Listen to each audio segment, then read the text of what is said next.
পশু পতিদেব এসেছেন, পতিদেব দেবাদিদেব মহাদেব এসেছেন। কার সাথে কথা বলছো? তোমার সাথেই কথা বলছি। নিজেকে দেবাদিদেব মহাদেব বললাম বলে বিশ্বাস করছো না? কেউ না। কি কি রান্না করেছি আজকে লাঞ্চ মেনুতে?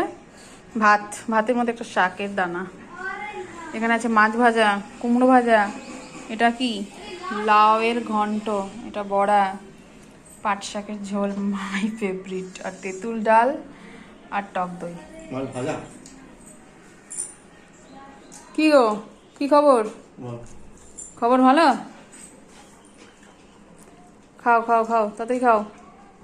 7 পদ তো রেঁধে দিয়েছি, তো কি বলো, কিছু কি উপহার কিছু দাও? 7 পদ রেঁধে খাওয়াচ্ছি। তুমি খাওয়া বলে, পতিদেব দেবাদিদেব মহাদেব খাবে বলে, বুঝেছো? দেবাদিদেবের জন্য বসে নেই আমি,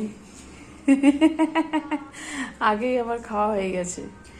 কারণ আমি যদি এখন খেয়ে যদি শুতে যাই তাহলে আমার হালত খারাপ।